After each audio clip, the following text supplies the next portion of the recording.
বাপের বাড়িতে রাতের বেলা যদি কোনো খাবার বেঁচে যায় সকালে কিন্তু সেটা আমাকেই খেতে হয়। বিয়ের পর বাপের বাড়িতে থাকা অত সোজা নয়। স্বামী ভালো না হলে কোথাও কদর মেলে না, সেটা শ্বশুর বাড়ি হোক বা বাপের বাড়ি। সো হ্যালো এভরিওয়ান, সবাই কেমন আছো? আশা করি ভালো আছো। আমিও বেশ ভালো আছি। আজকে মায়ের শরীরটা খুব একটা ভালো না, তো সেই কারণে আমি আর বোন সকাল সকাল উঠেছি। মাকে আজকে আর রান্নাঘরে আসতে দিইনি, আমি আর বোনই সকালে রান্না বান্নাটা করেছি। আজকে ফলুই মাছ রান্না হবে, তো ওইদিকে মাছ ভাজাটা বসিয়ে দিয়ে আমি এদিকে আলু ভাজা করবো বলে আলু কাটছি।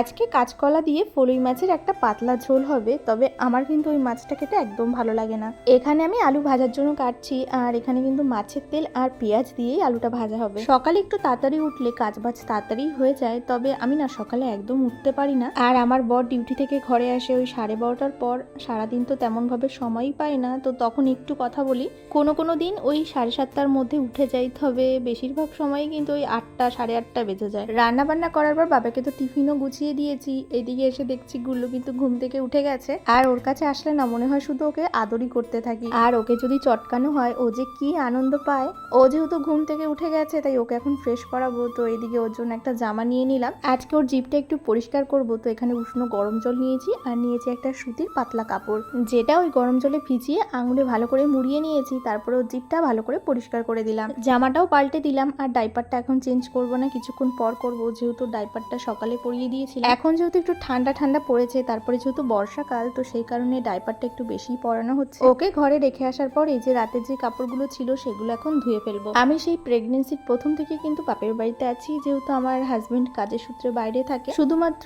প্রেগনেন্সি বলে না, আমার যে কোনো ধরনের সমস্যায় কিন্তু আমি বাপের বাড়িতে এসেই থাকি। যারা অনেক আগে থেকে আমার ভিডিও দেখো তারা জানো যে একটা সময় আমার লিগামেন্টের সমস্যা হয়েছিল, তখনও কিন্তু বেশ টানা কয়েক মাস আমি বাপের বাড়িতেই ছিলাম। আমার বাপের বাড়িতে থাকা নিয়ে আমার বাবা মার কোনো সমস্যা নেই, আর আমার হাজবেন্ডেরও কোনো সমস্যা নেই। তবে কিছু মানুষের সমস্যা আছে, তো আমি ওসব কিছু মনে করি না।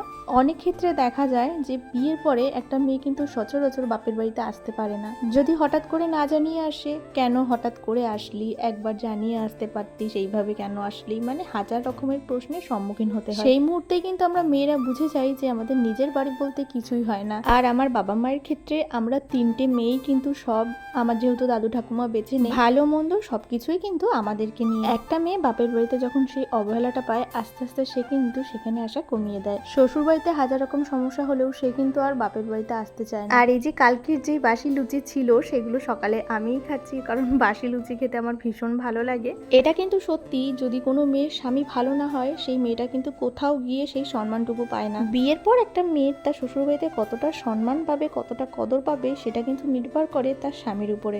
আমি না লুচি খেতে ভীষণ ভালোবাসি, তো কালকে রাতের কয়েকটা লুচি ছিল, সেটা সকালে আমরা 3 বোন মিলে খেয়েছি। এরপর চলে এসেছি রান্নাঘরে, এই রান্নাঘরটা পরিষ্কার করার জন্য। আর আমি প্রত্যেকদিন কিন্তু রান্নাঘরটা ভালো করেই পরিষ্কার করি। চলো তোমাদের কিছু সুন্দর সুন্দর কমেন্ট পড়া যাক। একজন লিখেছে, তোমার ভিডিওগুলো খুব ভালো হয়, দেখতে ভালো লাগে। এদিকে পূজা মণ্ডল চক্রবর্তী বলেছে, তোমার এই সাধারণ ভিডিওগুলো আমাদের কাছে অনেক ভালো লাগে। লক্ষ্মীদে সরকার বলেছে, খুব ভালো লাগলো তোমার ভিডিওটা। তোমাদের সবাইকে অনেক অনেক থ্যাংক ইউ আমাকে এত ভালো ভালো কমেন্ট করার জন্য। আগের দিন তো মেলায় গেছিলাম, তো মেলা থেকে যে বাদামগুলো আনা হয়েছে সেগুলো এখন মাঝে মধ্যে বসে খাই। গুল্লুর জন্য যে ব্রেস্ট ফিডিং বোতলটা আমি নিয়েছিলাম, ওটাতে না ও একদম দুধ খেতে চায় না। এই একটাতেই ও খায়, ওটাতে না একটু টানতে হয়, আর ও একদম সে মুখে দিয়ে টানতেই চায় না। আজকে রোদটা খুব সুন্দর বেরিয়েছে, কিছুক্ষণের মধ্যে এই জামা কাপড়গুলো সব শুকিয়ে গেছে, তাই স্নান করতে যাওয়ার আগে জামা কাপড়গুলো সব তুলে নিয়ে যাচ্ছি। ওয়েদারটা যদি এরকম থাকে তাহলে জামা কাপড় নিয়ে কিন্তু আর টানাটানি করতে হয় না। নিচে এসে ওয়ার্ড্রপটা পরিষ্কার করে নিচ্ছি। আসলে একদিন দুদিন পর পরই না এটার উপরে ধুলো পড়ে যায়। কাজ তো একটার পর একটা লেগেই আছে, যতই ভাবে একটু তাড়াতাড়ি করব, কিন্তু কোনো মতে আর শেষই হতে চায় না। ছাদ থেকে যে জামা কাপড়গুলো তুলে এনেছি সেগুলো ভাবছি এখনই গুছিয়ে রাখি, না হলে সেই আবার সন্ধ্যের সময় গোছাতে হবে। এই জামা কাপড়টুকু গোছানোর পর তারপরে যাবো হচ্ছে স্নান করতে। আর বোন এদিকে একটা শাড়ি ছিল, সেই শাড়িটাই গুছিয়ে রাখছে। প্রত্যেক দিনই স্নান করতে অনেকটাই দেরি হয়ে যায়, তো স্নান করে নিয়েছি, এরপর খাওয়া দাওয়া করব। এই টাইমটাতে পাপা ঘুমায়, তবে আমি যখন খেতে যাব দুপুরে তখনই ও ঘুম থেকে উঠে যাবে। পাপার জন্য এবার ওই ম্যামি পোকো প্যান্টসটা আমি অর্ডার করেছিলাম, তো সেটা চলেও এসেছে। আর এই দেখো আমি এখন এই যে দুপুরে ঘুমাতে যাব, আর ওর এখন ঘুম ভেঙেছে। বেশ কিছুদিন ধরে দেখছি ও কিন্তু এই যে আঙুর খাওয়া শুরু করেছে, আর ওর মুখ থেকে সবসময় থুতু বের হচ্ছে। একদম ছোট যখন ছিল তখন কিন্তু এই জিনিসগুলো ও করতো না, তবে এখন কয়েকদিন ধরে এইসব করছে। সন্ধেবেলায় ছোটুকে দিয়ে এই যে ফুচকা নিয়েছিলাম, তো এখন আমরা সন্ধেবেলায় সবাই মিলে ফুচকা খাবো। আগে তো বাড়িতে প্রায় ফুচকা বানানো হতো, তবে এখন আর বানানো হয় না, মাঝে মধ্যে এই কিনেই খাওয়া হয়।